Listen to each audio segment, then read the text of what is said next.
Welcome back to Puzzled Recapped. Today, I'll be talking about a comedy, fantasy, and mystery movie from 2009 called Symbol. Warning, spoilers ahead.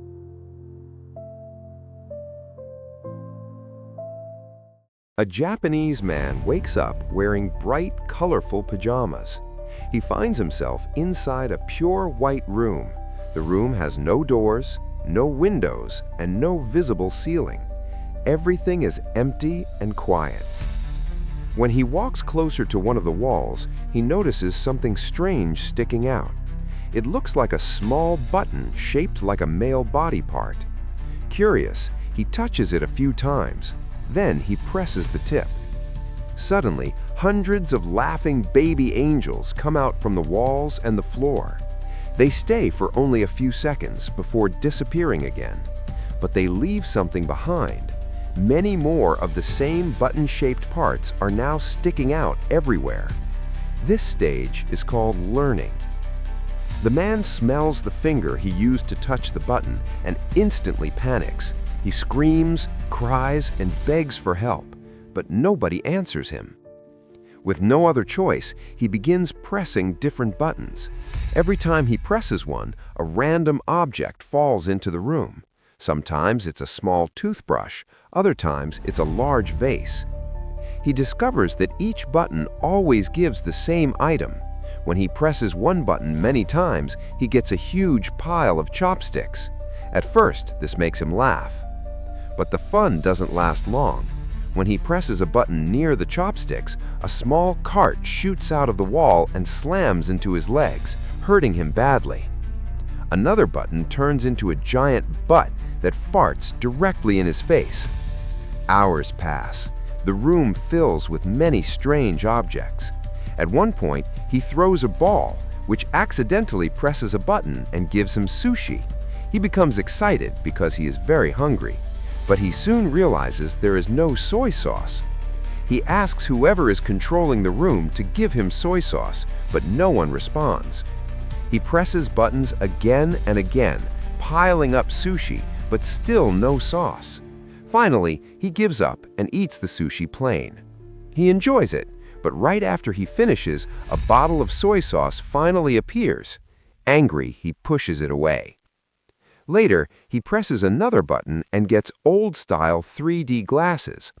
When he wears them, he sees a baby angel pointing at one button. He thinks this must be important. But when he presses it, a countdown appears, and then a giant butt drops from above and farts on him again. More time passes. He reads 5 volumes of a manga he really enjoys. When he presses the button for the next volume, he gets volume 7 instead of 6. He tries other buttons and gets volumes 8 and 9, but never 6.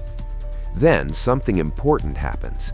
One button opens a hidden section of the wall, revealing a door.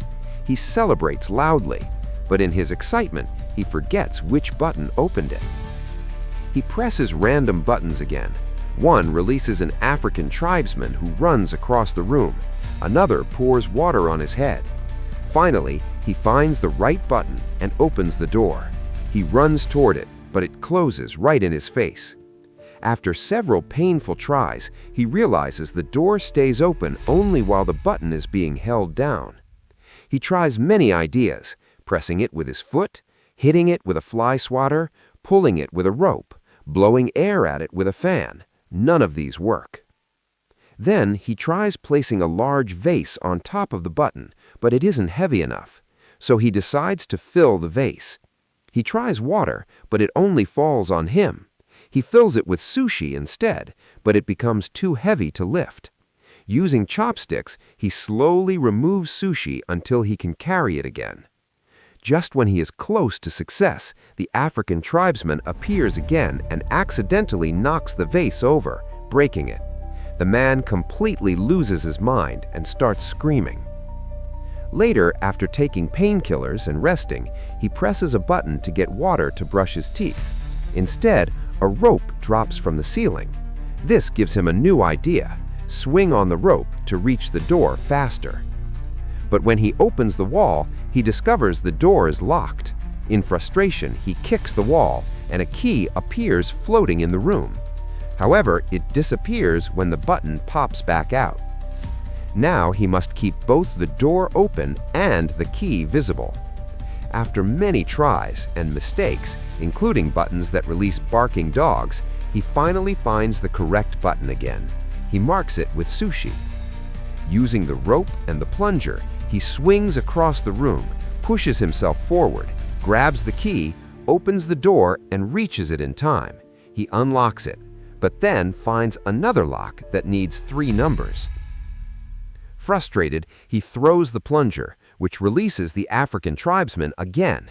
This time, he notices 3 numbers written on his forehead. These are the code. With great effort, he repeats the dangerous swinging process 3 times to enter the numbers. On the last try, he opens the door, but the wall behind him closes, trapping him. Broken and hopeless, he sits down and cries. Then, he feels air blowing from a wall. He pushes it and escapes into a dark hallway. He runs for what feels like forever. Eventually, he reaches another room. His hair is longer, his clothes are faded, and the room is similar, but now there are adult angels instead of babies. This phase is called practice. At the same time, in Mexico, a wrestler named Escargot Man prepares for a match. His family worries about him, and his son Antonio is bullied at school for believing in him. During the wrestling match, when Escargot Man is about to lose, the man in the white room presses a button. Escargot Man's neck stretches unnaturally, knocking out his opponents. The man keeps pressing buttons, causing strange events all over the world. A rock singer breathes fire. A magician fails his trick. A man in China starts barking like a dog. Finally, the man looks up and sees light. There is no ceiling.